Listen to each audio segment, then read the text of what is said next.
성경 말씀은 민수기 23장 19절과 이사야 14장 24절 그리고 마태복음 4장 12절과 16절을 계속해서 읽도록 하겠습니다. 차례차례 한 절씩 읽죠. 민수기 읽겠습니다. 시작. 하나님은 사람이 아니시니 거짓말을 하지 않으시고 인생이 아니시니 후회가 없으시도다. 어찌 그 말씀하신 바를 행하지 않으시며 하신 말씀을 실행하지 않으시랴. 이사야 읽겠습니다. 시작. 만군의 여호와께서 맹세하여 이르시되 내가 생각한 것이 반드시 되며 내가 경영한 것을 반드시 이루리라. 마태복음 읽겠습니다. 시작. 예수께서 요한이 잡혔음을 들으시고 갈릴리로 물러가셨다가 나사렛을 떠나 스불론과 납달리 지경 해변에 있는 가버나움에 가서 사시니 이는 선지자 이사야를 통하여 하신 말씀을 이루려 하심이라. 일러스되 스불론 땅과 납달리 땅과 요단강 저편 해변길과 이방의 갈릴리며 흑암에 앉은 백성이 큰 빛을 보았고 사망의 땅과 그늘에 앉은 자들에게 빛이 비치셨도다 하였느니라. 아멘. 반갑습니다. 한 주간 잘 지내셨어요? 다시 좀 밝게 네 하세요. 한 주간 잘 지내셨어요? 네, 고맙습니다. 저도 잘 지냈어요. 우리 계속해서 하나님의 말씀의 권위에 대해서 듣고 있잖아요. 지금 오늘 벌써 6번째 시간이 됐는데 첫 번째 시간에는 창조 때에도 하나님께서 하신 말씀 그대로 되었고 그때 하신 말씀이 지금까지도 계속되고 있다라는 말씀을 우리가 들었죠. 그리고 세상에 수많은 역사들이 있고 또 영웅들의 이야기가 있지만 그 이야기 역시 하나님께서 성경에다가 기록해 놓으신 대로 되었고 또 되고 있다라는 말씀을 드렸어요. 바벨론이라고 하는 제국도 그렇고 그 뒤에 있었던 메데와 페르시아도 그렇고 그 뒤에 나타났던 알렉산더가 만든 그리스 헬라라고 하는 나라도 그렇고 그리고 로마라고 하는 나라도 성경에 미리 기록되어 있던 왕국들, 제국들이었다는 것이죠. 그리고 지금 우리가 살고 있는 이 시대는 10발가락의 제국, 왕국이죠. 온 세상 사람들이 혼합되는 것 같지만은 혼합되지 않고 하나인 것 같지만은 또 여럿인 나라, 그러면서도 무서운 힘을 가지고 있는 이 제국을 우리는 지금 통과하고 있는 겁니다. 그리고 하나의 제국, 왕국이 또 올 것을 성경은 예고하고 있죠. 천년 왕국, 1000년 동안의 제국이 그리스도인들에게 선물로 주어질 것이 성경에 기록되어 있다라는 말씀을 들었어요. 하나님께서 하실 일을 우리에게 말씀하시고 또 그대로 됐죠. 그리고 또 하나는 당신의 백성들에게 좋지 않은 얘기도 하셨어요. 예를 들면은 불렀던 아브라함을 향해서 너의 후손들이 400년 동안 노예 생활을 할 것이다. 그리고 또 유다 백성들에게 너희의 자손들이 70년 동안 페르시아에 끌려가 가지고 노예 생활을 하게 될 것이다. 굉장히 기분 나쁜 얘기를 하셨는데도 그것은 우리가 기분 나쁠 뿐이고 하나님께서 하신 말씀대로 이스라엘 백성들이 애굽에서 400년을 노예 생활을 하고 또 유다 백성들이 바벨론 페르시아에 끌려가서 70년 동안 노예 생활을 했던 것도 우리가 성경을 통해서 본 것이죠. 또 예수님에 관한 이야기를 세례 요한으로부터 시작을 했는데 세례 요한에 관한 이야기도 저절로 된 것이 아니라는 거죠. 구약 성경에 하나님이 말씀하셨고 그 말씀하신 대로 세례 요한이 이 땅에 와서 말씀하셨던 대로 살다가 순교를 한 내용도 우리가 공부를 했습니다. 그리고 지난주에는 우리가 가장 기뻐하시는 예수님에 관한 이야기를 시작을 했죠. 예수님의 처음 오심, 초림이라고 그러죠. 그 예수님의 오심도 하나님께서 성경을 통해서 상세하게 말씀하셨는데 그 말씀하신 대로 된 것을 우리는 성경을 통해서 봤어요. 예수님이 어떤 사람에게 올 것인지에 대해서 말씀했잖아요. 그리고 어떤 가문에서 오실 건지도 하나님이 말씀했잖아요. 그리고 어디에서 오실지도 말씀했고 그가 어떤 신분을 가지고 오실지도 말씀했잖아요. 그런데 그대로 됐다는 겁니다. 그는 처녀의 몸에서 올 것이다. 처녀의 몸에서 오셨죠. 그리고 그는 유다 가문에서 또 왕족의 가문에서 올 것이다 라고 말씀하셨는데 실제로 유다 가문에서 다윗의 후손으로 온 것을 우리는 성경을 통해서 알고 있습니다. 베들레헴에서 오실 거라는 구절은 딱 한 구절 써 있어요. 미가서의 말이에요. 그런데 그 말씀대로 베들레헴에서 오셨죠. 사실은 예수님의 아버지라고 할 수 있는 요셉과 그의 어머니 마리아는 저 위에 나사렛에서 살고 있었는데 세상의 역사를 하나님이 움직이시면서까지도 베들레헴에서 메시아가 올 것이라는 그 말을 성취하기 위해서 옥타비아누스 아우구스라고 하는 황제로 말미암아 호적을 하라고 하는 명령까지 내려서 그들로 하여금 베들레헴으로 가게 만들고 거기에서 예수가 탄생하게 했다라고 하는 이야기도 공부를 했습니다. 예수님이 그렇게 오셔서 이 세상에서 선지자로서 활동할 것이다라고 말씀하셨는데 사람들은 예수님을 만나서 말하기를 그는 우리가 기다리는 선지자다라고 하는 고백까지도 했다라는 말씀을 나눴죠. 자, 예수님의 초림은 이렇습니다. 자, 오늘은요, 예수님께서 이 땅에서 사신 것에 대해서는 하나님이 뭐라고 말씀하셨고, 그러면 그 말씀대로 예수님이 그렇게 사셨는지에 대해서 우리가 확인을 하자라고 하는 것이죠.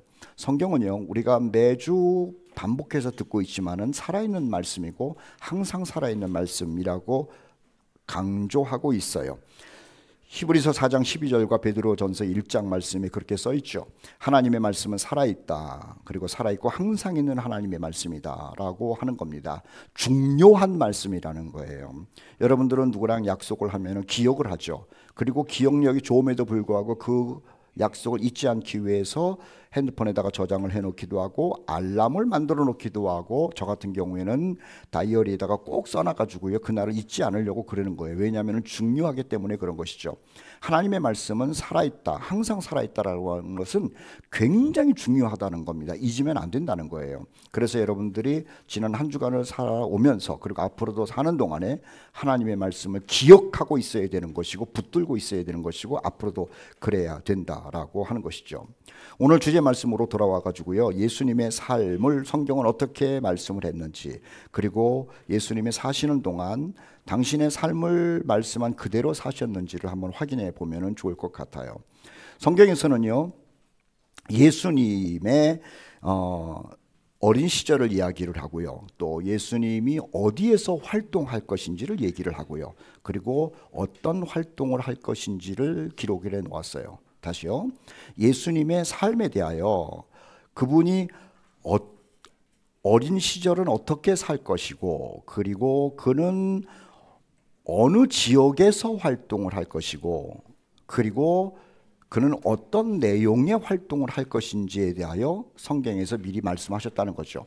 그리고 그 말씀하신 대로 메시아 되시는 예수님께서는 어린 시절을 그렇게 보내셨고, 또 그 지역에서 활동하셨고, 활동할 내용을 말씀하신 대로 그 내용대로 활동하셨다고 성경은 우리에게 알려주고 있는 겁니다. 성경은 하나님의 말씀이 그대로 이루어졌다라고 하는 것을 우리에게 알려주고 있는 책이라고 하는 거예요. 먼저 성경은요, 하나님의 백성 모두는 할례를 받아야 된다. 어린 시절에 태어나자마자 며칠 만에 8일 만에 할례를 받아야 된다라고 얘기를 했는데, 그 말씀대로 예수님이 할례를 받았다고 얘기를 해요. 어린 시절이죠. 레위기 12장 2절 그리고 3절 말씀에 이렇게 기록되어 있죠.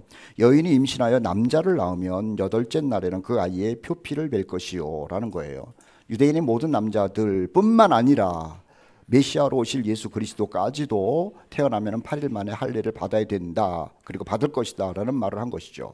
물론 다른 유대인들 남자아이들도 할례를 받았을 거예요. 그런데 예수님도 하나님께서 말씀하신 그대로 할례를 받은 것을 우리에게 증명해 주고 있고 알려주고 있습니다.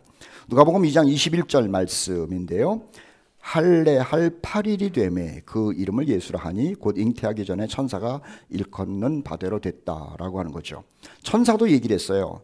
메시아가 나오면은, 남자가 나오면 할례를 받으라고 얘기를 했고, 또 그 오래전에 레위기 때부터도, 다시 말하면 예수님이 오시기 한 1500년 전부터도 남자가 나오면, 또 메시아가 나오면 8일 만에 할례를 받게 될 것이다라고 얘기를 했는데, 예수께서 이 땅에 태어나셔서 그의 부모에 의하여 8일 만에 할례를 받았다라고 그렇게 알려주고 있죠. 자, 어린 시절에 그 할례뿐만 아니라 정결의식도 해야 되는 거예요. 정결의식. 레위기 12장 말씀에 보면은요, 남자아이가 태어나면은, 또 여자아이가 태어나면은 집비둘기나 산비둘기를 가지고 정결의식을 해라. 왜냐하면은 아이가 태어나면은 그 오물들이 많이 묻어 있잖아요. 그리고 막 지저분하고, 요즘은 이제 그 소독약을 해가지고 아이를 깨끗이 씻고, 그런데 그 당시에는 그런 게 없으니까, 그리고 엄마도 아이를 낳으면서 굉장히 지쳐 있잖아요. 몸이 망가져 있고. 그래서 엄마도 깨끗하고 그리고 태어난 아이도 깨끗하기 위하여 정결의식을 하라고 그랬답니다. 어떻게 하냐면은 집비둘기랑 산비둘기를 가지고 정결의식을 하는 것이 유다 백성들에게 법이고, 그리고 메시아가 오실 예수님도 그것을 할 것이다라고 얘기를 한 거예요. 아니나 다를까 성경은요, 성경대로 예수님은 그 정결의식도 했다라고 알려주고 있어요. 자, 누가복음 2장 22절과 24절 말씀인데요. 예수님이 태어났죠. 그리고 할례를 받으셨죠. 그리고 다음에 한 이야기가 이겁니다. 모세의 법대로 정결 예식의 날이 참에 아기를 데리고 예루살렘에 올라가니, 이는 주의 율법에 쓴 바 첫 해에 처음 난 남자마다 주의 거룩한 자라 하리라 한 대로 아기를 주께 드리고, 또 주의 율법에 말씀하신 대로 산비둘기 한 쌍이나 혹은 어린 집비둘기 둘로 제사하려 함이었더라는 거죠. 예수님은요, 이 땅에 오셔서 하나님께서 말씀하신 그대로 할례를 받으시고 정결의식까지도 한 거예요. 물론 자기가 한 것이 아니라 부모님이 그렇게 하게 만든 거죠. 예수님은 성경대로 지금 어렸을 때부터 움직이고 있다라고 하는 거예요. 또 하나는요, 예수님이 성년이 되어가지고 이제 독립을 합니다. 그리고 30살이 되어가지고 활동을 하죠. 소위 말하는 공생애, 예수님의 사역을 하죠. 그런데 사역을 아무 데서나 아무렇게나 한 것이 아니라고 하는 거예요.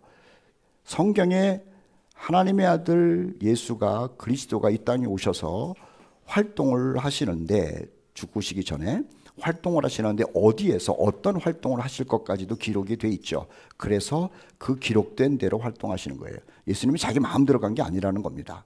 다시요, 자기 기분에 따라서 또 가고 싶은데, 대접받는데, 또 순적한데 그런 데 간 것이 아니고, 그것과는 전혀 상관없어요. 환영을 하든지 아니면 거부를 하든지 성경에서 기록된 그곳으로 가서 활동을 하시죠.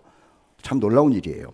이사야 9장 1절로 2절 말씀 읽을 테니까 보세요. 이사야 9장 1절로 2절. 예수님 오시기 750년 전에 이사야가 기록한 말이에요. 하나님의 말씀이죠. 우리 같이 한번 읽어볼까요? 이사야 9장 1절로 2절. 시작.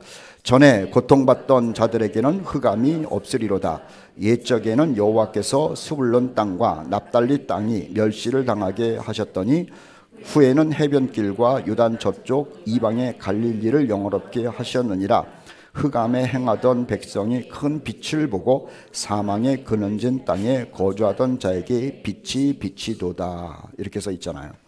자, 이스라엘 백성들의 그 땅덩어리 우리가 성경 공부하면서 많이 봤죠. 제가 지도에다가 막 그리고. 그런데 성경을 보면은 항상 이스라엘 사람들의 중심되는 지파가 있고 도시가 있어요. 예를 들면 유다 지파, 그리고 에브라임 지파 들어보셨죠? 그래서 유다 지파가 중심으로 많이 등장을 하고 에브라임 지파가 중심으로 많이 등장을 해요. 그리고 또 하나는 예루살렘이 등장을 하고, 그리고 또 사마리아가 등장을 해요. 그래서 그 땅들이 굉장히 중요한 땅이에요. 반면에 스불론 지파, 납달리 지파, 뭐 이런 지파는요 별로 들어본 적이 없어요. 제가 열심히 성경 공부하면서 그렸음에도 불구하고 스불론 지파가 어딨나라고 지금 생각하는 분이 있을 거예요. 동쪽인가 서쪽인가 북쪽인가 남쪽인가? 납달리 지파는 어디야? 그 정도로 천대받는 지파들이고 땅덩이죠. 그런데요, 이 천대받는 지파 땅덩어리가 예수님이 활동하는 곳이 될 것이라고 얘기를 한 거예요. 그래서 지금 성경을 보니까는 그렇게 써 있지 않습니까? 중간에 스불론 땅과 납달리 땅이 멸시를 당하게 하셨더니, 후에는 여기가 영광스러운 땅이 된다는 거예요. 자, 그런데 예수님께서 실질적으로 어디에서 활동하셨냐면은 갈릴리 호수 중심으로 해서 활동을 하시죠. 기억나시죠? 갈릴리 호수는 북쪽이에요. 그런데 그 북쪽에 스불론 지파, 납달리 지파가 있는 거예요. 그래서 예수님은 우리가 구약을 보면은 유다 지파, 예루살렘, 에브라임 지파, 또 베델 아니면 사마리아 이런 데를 생각하는데, 신약을 오면은 그런 생각들이 없어져요. 그리고 무슨 생각이 드냐면은 갈릴리 지역이 생각이 나는 거예요. 예수님이 갈릴리에서 그 호수에서 배를 타고 가신 생각이 나고, 그 다음에 주변을 걸으시는 생각이 나고 그런 거죠. 왜냐하면은요, 예수께서는요 갈릴리 지방에서 활동하실 것을 기록해 놓은 대로 활동하셨다라고 하는 거죠. 우리 성경을 보면은요, 갈릴리 지방 가버나움 또는 갈릴리의 어떤 지역을 가서 예수께서 가르치시기도 하고 회당에 들어가시기도 하고 병을 고치시기도 하고 귀신을 쫓아내시기도 한 것을 우리는 많이 보게 되는 겁니다. 마태복음 9장 35절인가 그쯤 보면은요, 이런 말씀이 써 있어요. 예수께서 모든 도시와 마을에 두루 다니사 그들의 회당에서 가르치시며 천국 복음을 전파하시며 모든 병과 모든 악한 것을 고치셨다 그랬는데, 이 지역이 어딘 줄 아세요? 마태복음 4장 말씀에 보니까는 갈릴리에 두루 다니셨다라는 거예요. 갈릴리. 자, 갈릴리는 우리는 쉬워요. 그런데 스불론 지파, 납달리 지파 그러면 어려워요. 자, 스불론 지파, 납달리 지파가 품고 있는 게 갈릴리 지역인 거예요. 그러니까 이사야서에서 하나님의 아들이 이 땅에 오셔서 활동하시는 지역은 우선적으로 스불론 지파, 멸시받는 그 땅, 납달리 지파, 사람들이 별 관심을 갖지 않는 그 땅, 갈릴리 지역, 가난한 사람들이 있고 소외된 사람이 있는 그 땅에서 예수께서 활동하실 것이다 라고 얘기를 했는데, 아니나 다를까 마태복음 처음부터 복음서를 전부 우리가 읽으면은요, 성경 말씀대로 스불론 지파와 갈릴리 지파가 품고 있는 그 납달리 지파가 품고 있는 그 갈릴리 지역에서 예수님이 활동하신 것을 확인할 수가 있는 것이죠.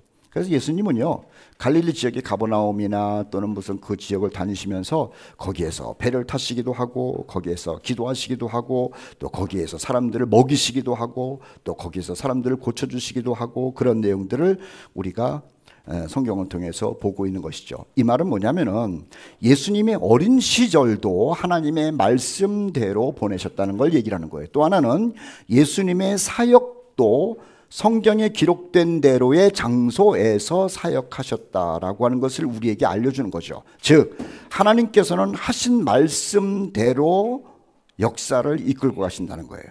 자, 우리의 주제로 얘기를 하면 성경의 권위가 그렇다는 거예요. 하나님의 말씀은 1.1핵이라도 떨어질 것이 없다라고 하는 것을 우리가 계속 지금 배우고 있는 것이고 믿음을 세워가는 것이거든요. 지금까지 한 수많은 얘기뿐만 아니라 예수님이, 구원자로 오신 예수님의 초림도 그렇고 사시는 문제까지도 하나님께서 어디에서 사시고 어떻게 사실 것인지를 기록해 놓은 대로 지금 되고 있는 것을 우리는 성경을 통해서 확인하고 있는 것이죠. 이 확인의 목적은 뭐냐면은 저와 여러분이 하나님의 말씀에 대한 권위를 계속 붙들고 있으라는 거예요. 하나님의 말씀에 대한 권위를 계속 붙들고 있으라는 거예요. 2차적으로 성경은요, 예수님께서 예루살렘에서 활동하실 것을 기록해 놨어요. 그런데 이 내용은 예수가 예루살렘에서 활동할 것이다 라고 하는 이야기는요, 많이 있지는 않아요. 단 예수가 예루살렘을 들릴 수밖에 없는 구절들이 있어요. 자, 구약성경에 보면은요, 이렇게 기록되어 있죠. 남자는 1년에 3차례 예루살렘에 올라가서 하나님께 제사를 드리라는 말이 있어요. 자, 3차례라는 것은요, 첫째는 유월절, 무교절, 초실절이 하나죠. 공부했죠? 다시 우리 복습해 봅시다. 유월절, 무교절, 초실절, 이때 한번 올라가야 돼요. 그 다음에 오순절에 올라가야 돼요. 여름에. 그 다음에 마지막 절기, 나팔절, 속죄일, 초막절 한꺼번에 묶여 있어요. 이때 올라가야 되는 거예요. 그래서 레위기 말씀을 보면은 하나님께서 남자는 모두 예루살렘에 3번은 올라가서 하나님께 예물을 드리고 제사를 드려야 된다라고 했어요. 그러면은 메시아 되시는 예수님도요, 그걸 지켜야 되는 거죠. 그래서 성경이 보면은 예수님께서 유월절에 올라가셨다, 초막절에 올라가셨다, 유월절에 올라가서 제사장들과 이야기를 나누시고 또 병자를 고치시기도 했다, 초막절에 올라가셔가지고 제사장들과 얘기를 하고 또 가르치시기도 하고 병도 고쳤다라는 말이 나오고 있는 것이죠. 즉, 예수님이 오신다라고 하는 내용도 성경에 기록이 돼 있었고요. 그리고 오심의 모든 것도 그 내용대로 된 것이고, 예수님이 어렸을 때의 모습도 구약에 기록된 대로였고, 예수님이 활동하시던 그 지역도 성경에 말씀하시던 대로 그 지역에서 활동하셨고 라는 말씀을 드리는 거예요. 말씀을 잘 깨달으셔야 돼요. 제가 무슨 얘기를 하고 있냐면은 말씀의 권위를 얘기를 하는 거예요. 우리 다시 한번 주제 말씀 읽어보도록 합시다. 민수기 23장 19절 말씀인데요. 민수기 23장 19절 말씀 같이 한번 읽어요. 시작. 하나님은 사람이 아니시니 거짓말을 하지 않으시고 인생이 아니시니 후회가 없으시도다. 어찌 그 말씀하신 바를 행하지 않으시며 하신 말씀을 실행하지 않으시랴는 거예요. 이 말씀을 우리는 하나님의 말씀은 무서운 말씀이로구나, 살아있는 말씀이로구나, 내가 그 말씀을 붙들어야 되는 것이고 그 말씀이 성취되는 것을 보는 주인공이로구나 라는 생각을 하면서 우리는 성경 말씀을 대하고 세상을 봐야 한다라고 하는 것이죠. 또 하나는요, 예수께서 갈릴리에서 활동을 하시고 또 예루살렘에서 활동을 하세요. 그런데 이사야 9장 1절로 2절 말씀 우리가 읽었습니다마는 갈릴리 예루살렘뿐만 아니라 이방 땅에 가서도 활동을 하신다고 써 있어요.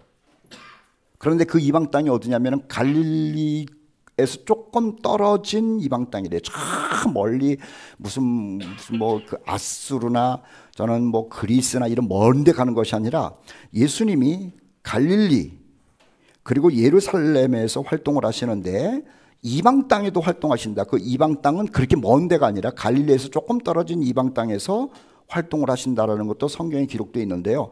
정말로 예수님은 갈릴리에서 조금 떨어진 이방 땅에서 활동을 하셨다니까요. 자, 이사야 9장 1절로 2절 말씀 다시 한번 봅시다. 이사야 9장 1절로 2절 같이 한번 읽어봐요. 시작. 후에는 해변길과 요단 저쪽 이방의 갈릴리를 영화롭게 하셨느니라. 흑암에 행하던 백성이 큰 빛을 보고 사망의 그늘진 땅에 거주하던 자에게 빛이 비치도다. 앞에 분 다시 읽을게요. 후에는 해변길과 그 다음을 보세요. 요단 저쪽 이방의 갈릴리. 그래서요, 성경은 여러 군데서 이 말씀이 성취됐다는 것을 우리에게 소개하고 있어요. 마태복음 15장 말씀에서는 두로와 시돈 땅, 그리고 마태복음 16장에서는 빌립보, 그리고 마가복음 5장에서는 거라사인의 땅이라고 얘기를 해요. 우리는 뭐 이 지역에 대해서 익숙하지가 않겠습니다만은 이 땅이 다 이방 땅이라는 거예요. 갈릴리에서 활동하시고 예루살렘에서도 활동하셨어요. 성경대로. 그리고 이방 땅에 왜 가셨냐는 거죠. 왜 가셨어요? 왜 두로 땅에도 가시고 시돈도 가시고 빌립보 지역도 가시고 거라사인 땅도 가셨느냐라고 하는 거예요. 성경에 써 있기 때문에 가신 거예요. 성경에서 만약에 메시아가 하나님의 사람이 저기 니느웨에 가가지고 아니면은 저기 페르시아에 가가지고 복음을 전할 것이다라고 했다면은 예수님이 거기 가셨을 거예요. 그런데 성경은 그런 말이 없어요. 메시아가 이 땅에 오셔서 하나님의 사람 의의 종이 와가지고 갈릴리 지역에서 활동하고 예루살렘을 방문할 것이고 그리고 갈릴리 지역 가까운 이방 땅에 가서 복음을 전한다고 그랬는데 어쩌면 그 말대로 예수님이 거기서만 그렇게 활동하셨냐는 거죠. 참 신기하다가 아니라 하나님께서 말씀하신 대로 예수님이 움직이셨구나라는 생각을 해야 되는 거예요. 우리가 다음 시간에 예수님의 고난과 죽음 그리고 부활, 승천 이런 것들도 계속해서 하나님이 무슨 말씀을 하셨는데 어떻게 성취된 것인지를 공부하게 되는데요. 예수님은요 항상 의도적으로 그렇게 얘기를 해요. 내가 말씀을 이루려 함이니라 하는 거예요. 말씀을 이루려 함이니라. 여기서 우리가 배워야 될 것이 있죠. 예수님과 같이 하나님의 말씀이 기록됐다면 나는 그 말씀을 성취하는 사람으로 움직이려고 하는 의도성이 있어야 돼요. 물론 하나님의 말씀이 기록된 것이 내가 의도하지 않더라도 내가 순종하지 않더라도 하나님의 말씀은 누군가를 통해서 성취가 돼요. 그런데 나는 불순종하면서 하나님의 말씀이 성취되는 것을 구경하는 사람이 되면 안 되고 예수님처럼 하나님께서 이렇게 말씀을 하셨기에 그 말씀을 이루기 위해서 나의 생각을 내려놓고 나의 고집을 내려놓고 나의 지식을 내려놓고 나의 경험을 내려놓고 순종하는 사람 그리고 성취에 동참하는 사람으로 살아가야 된다는 거예요. 그 사람이 그리스도인이에요. 우리 과거에 그런 내용 많이 했죠. 작은 예수라고 하는 거 말이에요. 작은 예수. 작은 예수가 뭐냐면은 예수님처럼 뭐 이렇게 뭐 능력이 나타나고 그런 것이 아니라 예수님은 하나님의 말씀을 보고 갈 곳까지도 정하신 거잖아요. 아, 이것이 하나님께서 하실 일이구나. 그래서 말씀을 이루려 하심이니라.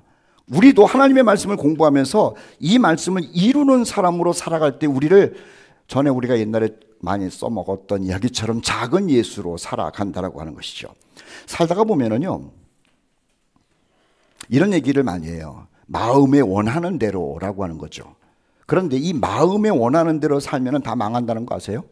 다시, 사람은 저도 마음에 원하는 게 있고 생각이 있고 꿈이 있고 뭐 등등 있어요. 여러분들도 있죠. 우리 젊은이들은 더 많을 거예요. 그래서 마음에 원하는 대로, 또 전도서의 말씀을 보면은 네 마음에 원하는 대로 해봐라, 그런 말도 있고요.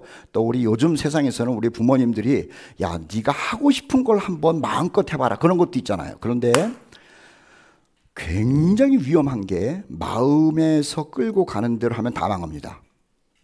다시요.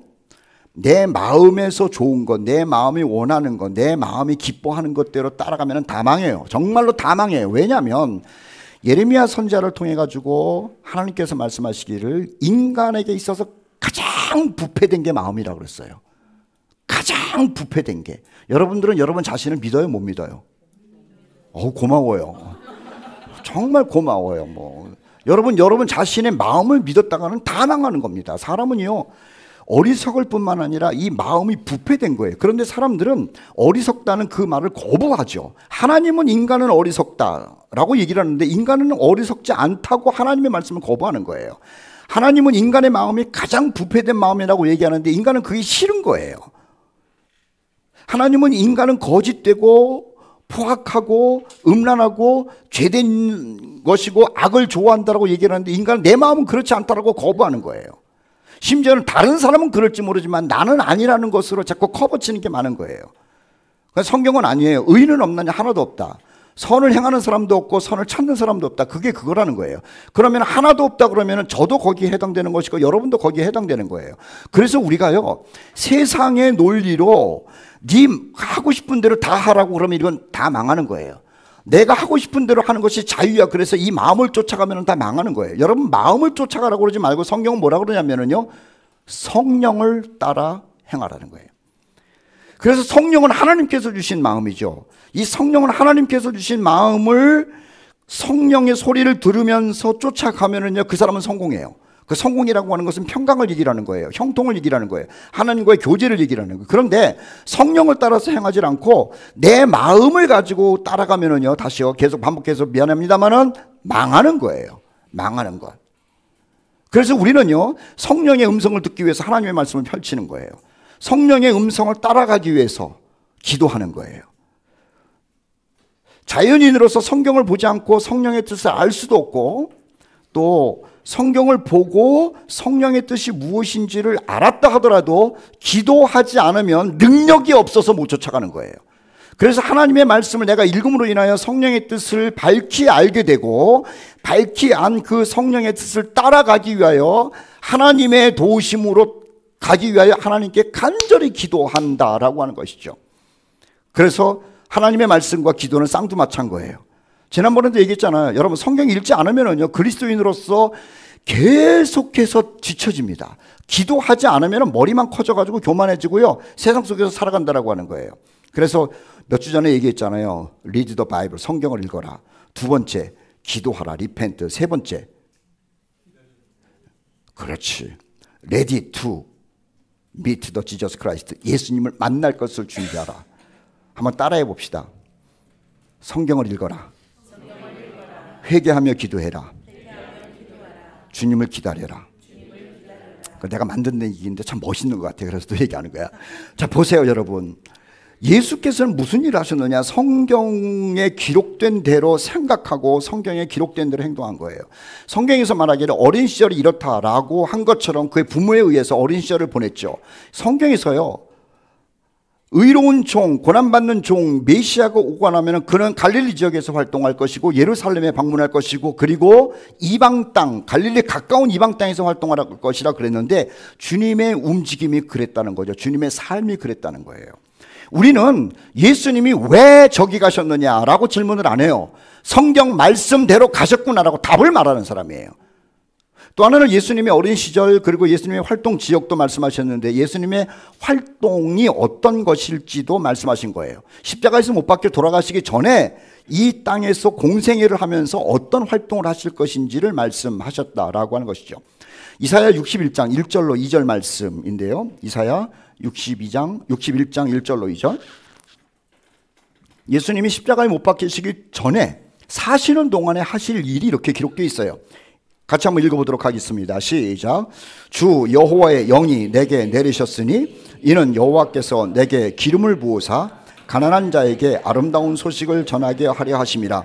나를 보내사 마음이 상한 자를 고치며 포로된 자에게 자유를, 갇힌 자에게 노임을 선포하며 여호와의 은혜의 해와 우리 하나님의 보복의 날을 선포하여 모든 슬픈 자를 위로할 것이다 라고 말씀하셨죠. 그러니까 이사야서에 예수님께서 오시기 750년 전에 기름 부은 종 메시아 하나님의 의로운 종이 와가지고 무슨 일을 할 것인지를 기록해 놓은 거예요.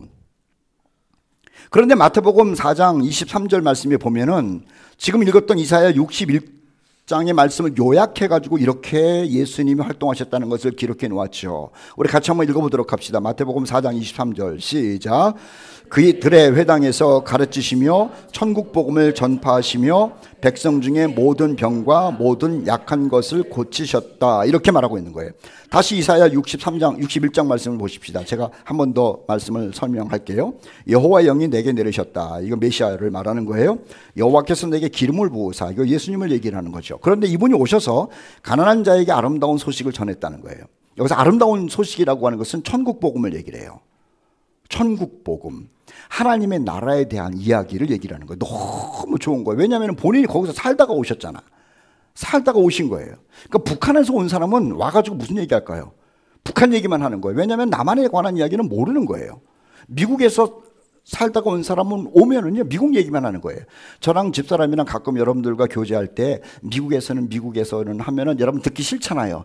맨날 뭐 미국 갔다 온 얘기만 하고 뭐 잘난 체만 하는 것 같고. 그런데 거기에서의 교육 체제가 우리는 좋았던 거야. 거기에서의 삶이 여유로웠던 거야. 거기에서 삶이 여기랑은 많이 다른 거야. 그래서 그걸 얘기를 하고 싶어서도 하지만은 그 툭툭툭툭 튀어나오는 거예요. 그리고 여러분 이해를 하세요. 사모님 또 미국 얘기를 한다고 배기 싫었겠어. 그러지 말고 자기도 모르게 나오는 거예요. 왜냐하면 거기서 산 세월이 부산에서 산 세월보다 더 많아요. 조금만 있으면 이제 부산에서 더 오래 살게 되겠지만은 예수님도 하나님과 같이 계셨어. 거기에 천군 천사의 영광을 받으면서 하나님과 교제하면서 그렇게 사시던 예수님이 이 흑암의 세상에 오신 거예요. 흑암의 세상에 오셔가지고 뭔 얘기를 하겠냐고. 여기 무슨 뭐 로마 정치 이런 얘기 안 해요. 그 다음에 무슨 뭐 빌라도 얘기 이런 것도 안 하고 가난한 얘기도 안 하고 대제사장 얘기도 안 해요. 예수님은요 오셔가지고 사람들에게 야 내가 살던 하나님의 나라가 어떤 나라인 줄 아느냐라고 하면서 자기가 살던 얘기를 자기도 모르게 하는 것이고 또 의도적으로 하셨다라고 하는 거예요. 그래서 지금 이사야 61장 뒷부분에 보니까 써 있잖아요. 가난한 자에게 아름다운 소식을 전하게 하려 하심이라. 정말로 예수님은 아름다운 소식을 전한 거예요. 그게 뭐냐? 저 세상을 얘기를 한 거예요. 하나님 계신 곳을 얘기를 한 거예요. 그리고 하나님 계신 곳을 설명을 하면서 하나님 계신 곳이 오고 있다는 얘기를 한 거죠. 우리는 성경을 보면서 오해하는 게 있어요. 예수님께서 십자가에서 돌아가시기 전에 3년 동안 활동을 하시면서 병 고치는 일을 굉장히 많이 하신 것 같죠. 조금뿐이 안 하셨어요. 그 수많은 사람들의 가운데 병 고침 받은 사람 몇 사람뿐이 안 돼요. 귀신 쫓아내는 일을 굉장히 많이 하신 것 같죠. 천만의 말씀, 귀신 쫓아냄 받은 사람 몇 사람 안 된다니까요. 그러면 예수님은 3년 동안 회당에 가시는 거야. 그리고 바닷가에 가신 거예요. 사람이 모이면 병 고치는 일을 한 것이 아니라 하나님 나라를 전파하신 거예요. 그게 전부였다는 거예요. 그게 전부. 그러다가 배고픈 사람이 오니까는 빵 좀 그냥 만들어 주시고, 그러다가 병든 사람이 찡찡대니까는 병 고쳐 주시고, 귀신 들린 사람 고쳐 달라고 그러니까는 귀신 고쳐 주시고, 그런 것이지 예수님은 이 땅에 오셔서 너희가 알지 못하는 세상 하나님 나라가 있다라고 하는 것을 계속 말씀하신 것이고, 그리고 그 나라가 너희에게 선물로 주어질 것이라고 말씀하신 것이고, 너희를 그곳에 보내기 위하여 내가 이 땅에 왔다고 말씀하신 거예요. 그리고 사람들 상처 많이 받잖아요. 이 사람에게 치임받고 저 사람에게 치임받고. 세상에서요 옳고 그름의 문제가 아니라 힘이 없어가지고 당하는 거예요. 우리는 다시요. 우리가 옳고 그름으로 이기려고 그러면 안 돼요. 우리는 지게 돼 있어요. 왜냐하면 우리 다 연약한 사람이거든. 세상 사람들은요, 옳은 것을 가지고 판단하는 게 아니에요. 힘을 가지고 판단하는 거지. 옳은 사람이냐 그른 사람이냐를 판단하는 게 아니라 그 사람이 내 편이냐 아니냐를 가지고 판단하는 거예요. 그러니 우리가 살면서 얼마나 억울합니까? 억울한데도 이길 방법이 없어. 그러니 마음이 너무 상처가 많아. 어떤 분이 그런 얘기를 하더라고요. 세상에서 믿으면 안 되는 족속들이 있대. 첫째는 검사, 두 번째는 판사, 세 번째는 의사, 네 번째는 장사. 그 무한하게 목사라는 말을 해요 지금. 그래도 그 말을 하면 안 되지. 그래서 내가 네 개만 얘기한 거예요. 검사 믿으면 안 된대. 판사 믿으면 안 된대. 의사 믿으면 안 된대. 이분들에게 참 미안해. 그리고 장사꾼 믿으면 안 된대. 다행히도 우리 교회는 검사도 없고 판사도 없고 의사도 없고 장사꾼도 없고 너무 좋아. 그냥 월급쟁이만 있어가지고. 자, 세상은 말입니다. 우리는 이런 사람들에게 가면은 정확하게 판단해주고 정확하게 안내를 해주고 정확하게 나를 진단해주고 치료해줄 것을 믿고 가요. 그런데 세상은 그런 게 아니에요. 세상은 돈에 의해서 판단하고 진단하고 그러는 것이고, 돈에 의해서 죄인과 의인을 만들어내는 것이고, 돈에 의해서 유죄와 무죄를 만들어내는 거예요. 그러니 우리 같은 시민들은요, 얼마나 억울한지 몰라. 여러분들도 억울한 거 많잖아. 그런데 힘이 없어. 근데 이 힘없는 사람에게 주님이 찾아와가지고 상한 마음을 위로해 주신다는 거 써 있잖아요. 다시 한번 봅시다. 중간에 보세요.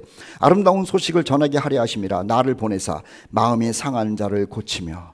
그 주님을 여러분 만나야 돼. 주님의 소리를 들어야지 위로를 받아. 상담가 만날 필요도 없어요. 물론 이제 만나면 좀 도움이 되는 거 있기는 해. 그런데 주님의 소리를 들어야 돼. 위로가 온다니까. 포로된 자에게. 이건 뭐냐, 감옥에 갇혀 있는 사람을 주님께서 가서 위로하고 그런 얘기도 되고, 그 다음에 보이면은 갇힌 자에게 노임을 주고, 이건 귀신에게 붙들린 사람들은 이제 노여주고 그런 얘기를 하는 거야. 하나님께서 그 일을 하셨다는 거예요. 그 뒷부분 보세요. 여호와의 은혜의 해와 은혜, 하나님의 은혜의 날이 온다는 것과 여호와의 보복의 날을 선포하셨을 것이다.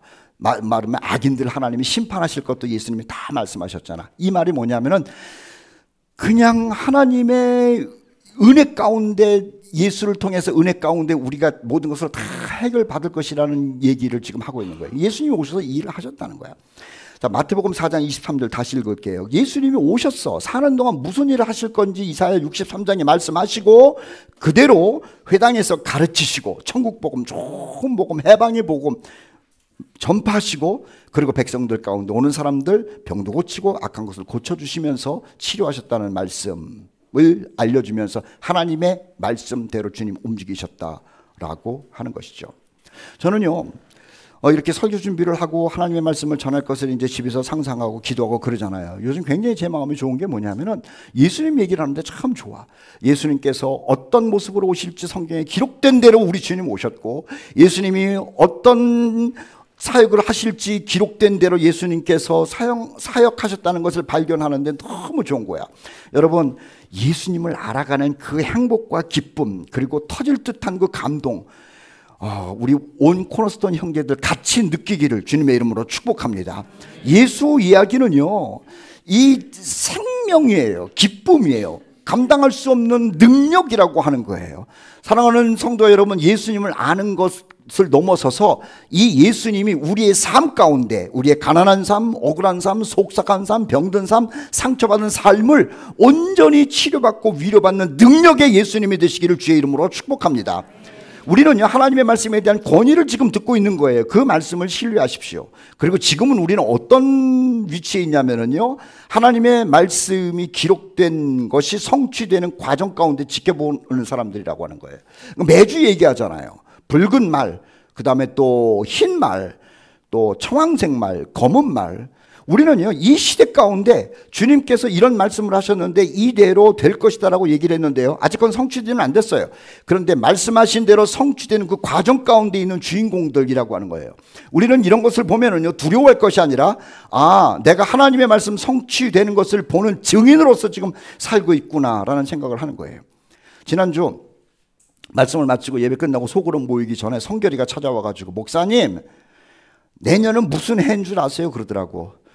그 2026년 아니겠습니까? 근데 얘가 내가 볼 때 지 엄마 아버지보다도 훨씬 나아. 뭐래냐면 목사님 내년은 붉은 해예요. 붉은 말의 해래. 들어보셨어? 다 몰랐지? 성결이야, 붉은 말의 해라고 네가 그랬지? 너 틀리면 큰일 난다. 너 이 설교 지금 여러 사람이 듣고 있는데 이게 무서운 거야. 나도 그러다 보니까 좀 찾아보려고 그러는데 세상이 이상해지는 거예요. 아니에요. 성경 말씀대로 되는 거예요. 사랑하는 성도 여러분, 우리는 과거에도 성경에 기록된 대로 그 말씀을 믿고 구원받은 것처럼 오늘도 그 말씀의 권위를 내 마음속에 깊이 두고 감사하면서 그 말씀의 권위 속에서 주님이 주시는 은혜를 누리는 여러분들 되시기를 주의 이름으로 축복합니다. 사랑하는 성도 여러분, 계시록 22장 7절 말씀에 보면은 이런 말씀이 써 있어요. 같이 읽읍시다. 계시록 22장 7절 시작. 보라, 내가 속히 오리니 이 두루마리의 예언의 말씀을 지키는 자는 복이 있으리라 하더라. 여러분, 복 있는 사람이 누구냐? 하나님의 말씀을 가지고 있는 사람이에요. 그리고 복 있는 사람이 어떤 사람이냐면 그 하나님의 말씀의 권위를 인정하고 그 권위 아래서 사는 사람이 복 있는 사람이라고 하는 것이죠. 세상은 다 없어져요. 다 없어져. 그런데 하나님의 말씀은 세상 끝날까지 있을 거라고 하지 않았습니까? 여러분들 개인과 여러분들의 가정과 우리 코너스톤 모든 공동체가 흔들리지 않는 이 하나님의 말씀의 권위 가운데서 믿음을 든든히 하고 그리고 하나님께서 하시는 일을 보면서 기쁨이 충만한 여러분들 되시기를 주의 이름으로 축복합니다. 다시 한번 여러분 확인을 해요. 우리가 무엇으로 구원받았느냐? 말씀으로 구원받았어. 근데 그 말씀이 뭐냐? 믿음으로 구원이 완성이라는 거야. 다시요. 우리는 뭘로 구원받았어요? 말씀으로 구원받았어. 그런데 그 말씀이 뭐예요? 무엇으로 구원받아? 믿음으로 구원받았어. 너희가 그 은혜로 말미암아 구원을 받았나니, 믿음으로 말미암아 구원을 받았나니 이것이 너희에게서 난 것이 아니요 하나님의 선물이라. 죄 용서함을 받은 것도 믿음으로, 하나님의 아들 된 것도 딸 된 것도 믿음으로, 우리 안에 성령을 모시고 성령의 소리를 듣는 것도 믿음으로, 주님 오실 때 들림 받는 것도 믿음으로. 여러분, 복음의 능력, 믿음의 능력으로 우리가 구원받은 사람 된 것을 즐거워하시고 확신하시고 기뻐하시는 우리 공동체가 되기를 주의 이름으로 축복합니다. 기도도 마찬가지예요. 여러분은 기도할 때요, 하나님의 말씀의 권위를 붙들고 기도하는 거라 내가 기도 열심히 해서 응답받는 게 아니야. 하나님이 응답해 준다 그랬기 때문에 응답하는 거야. 알아들으셨나? 내가 열심히 기도해서 응답받는 게 아니야. 하나님의 말씀, 기도하면 응답한다는 그 말씀을 믿기 때문에 응답받는 거예요. 빌립보서 4장 말씀 우리가 지난주에 읽었잖아. 6절로 4절 말씀인가? 아무것도 염려하지 말고. 일주일 내내 염려하다 오셨는데 또 들으시면 힘이 나. 아무것도 염려하지 말고. 여러분의 가정, 여러분의 경제적인 문제, 여러분의 질병의 문제, 그리고 여러분의 자녀의 문제, 나의 미래의 문제, 직장 속에서 일어나는 인간관계의 문제, 얼마나 걱정이 많아. 아휴, 걱정. 일주일 동안 걱정했는데 교회 와가지고는 하나님 말씀 들으라고. 아무것도 염려하지 말고. 아멘 하셔. 아무것도 염려하지 말고. 요 순간만이라도 아무것도 염려하지 말고 그 다음에 이렇게 조금 더 길어지면 돼. 염려하지 않는 시간이. 다만 모든 일에 기도와 간구로. 여러분, 기도 안 한 사람은요 일주일 내내 지금 걱정했다고요. 내가 그거 모를 줄 알아? 나도 그랬는데. 기도 안 하면은요 이상하게 생각이 얼마나 많이 쑤셔오는지 몰라. 그런데 그게 염려, 걱정, 한숨, 두려움 이렇게 되는 거라. 그럴 때 뭘 하냐면은 침대에 앉아서 기도하시라고. 그럴 때 하나님께서 염려를 보내시고 걱정을 보내시고 평강을 우리에게 주시는 줄 믿습니다. 기도와 간구로 너희 구할 것을 감사함으로 하나님께 아뢰라. 그리하면 하나님께서 뭐 이거 떡 주고 무슨 뭐 밥도 주고 돈도 주고 그런 게 아니야. 평강을 준다는 거야. 평강. 그리스도 예수 안에서 너희의 마음과 생각을 지키시는데 그것이 하나님의 평강이라는 것 아닙니까? 우리는 가진 것 없어요. 그리고 뭐 대단한 사람이 될 자신도 없고 될 것도 아니고 돼도 안 돼. 그런데 하나님이 주시는 게 있어. 평강이야. 평강.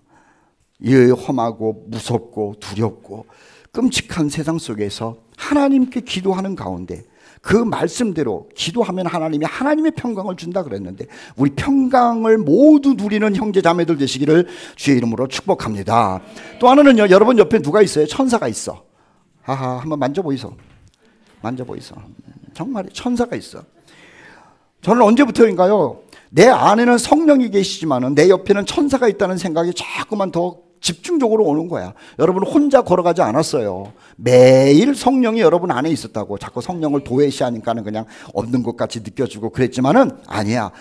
내가 회개하고 예수님 영접하셨을 때 성령이 들어와서 여러분 안에 계셨어. 우리가 느끼지만 못할 뿐이지. 또 하나 히브리서 1장 14절 말씀에 보니까는 천사들은 섬기는 영으로 구원받을 상속자를 위하여 섬기라고 보낸 거야. 여러분 옆에 천사가 있었다니까. 있었어. 그런데 천사가 있는 줄 모르니까는 나쁜 놈만 있는 것 같아.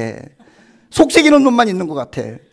아주 더러운 놈만 있는 것 같아. 아니야. 내 안에는 거룩한 영 성령이 계셨고, 그리고 천사는 내 속에 못 들어오니까 누가 있어요? 내 옆에는 천사가 있었다는 거라. 하나님께서 당신의 백성들, 피 묻은 피값으로 사신 백성들 마음속에 하나님의 영을 보내시고 그 당신의 자녀를 지키라고 호위 영으로 천사를 보내셨다고 성경에 기록되어 있으니, 자, 세례 요한 얘기를 할 때요, 한 구절 두 구절만 기록되어 있어도 응답됐다 그랬어. 히브리서 한 구절에 비밀을 알려준 거야. 너희 옆에 천사가 있다.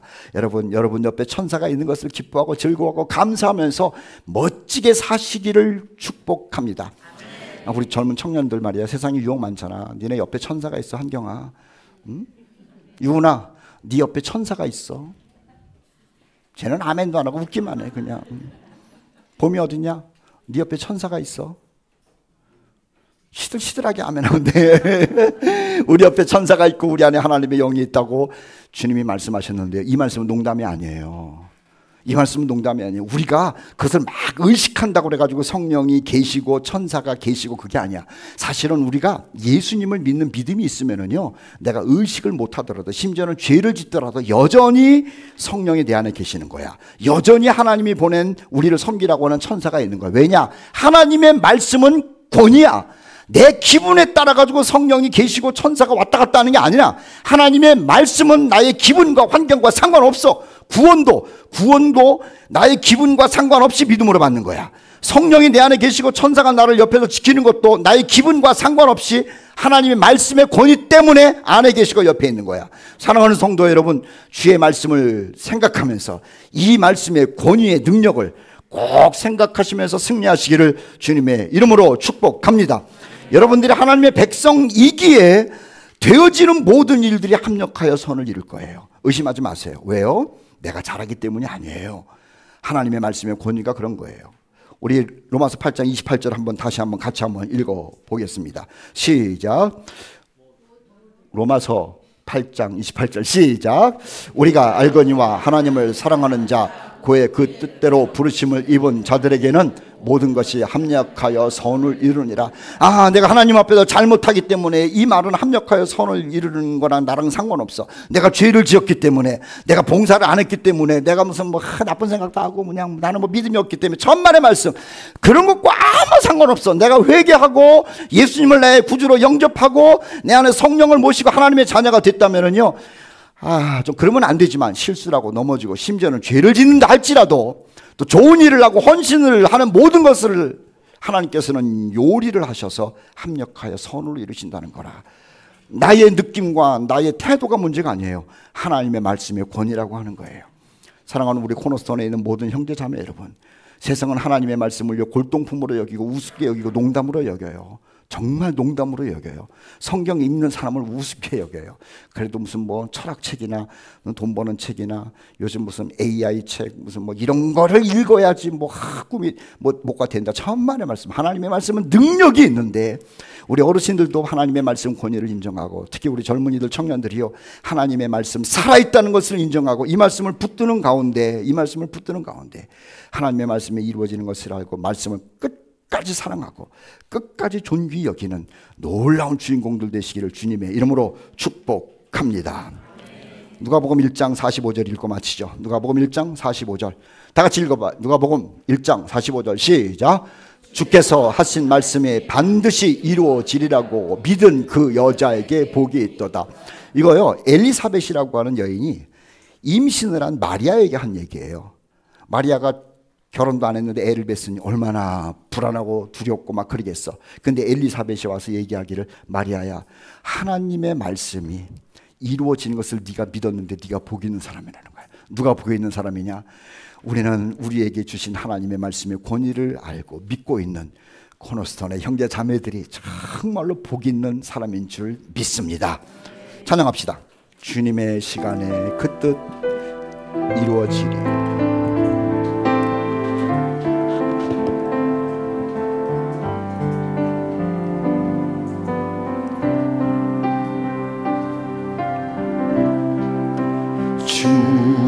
주님의 시간에 그 뜻들이 이루어지리 기다려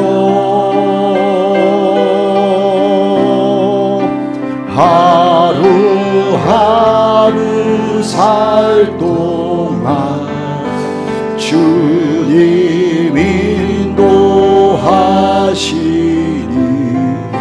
주들 이룰 때까지 기다려.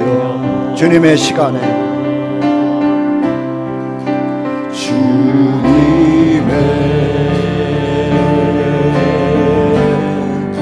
시간에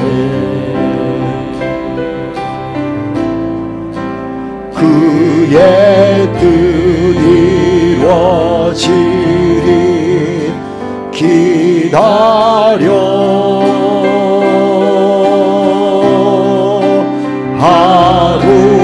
하루하루 살 동안 주님 인도하시리 주 뜻 이룰 때까지 기다려 그때를 기다려 그때를 그의 뜻 이루어지리 기다려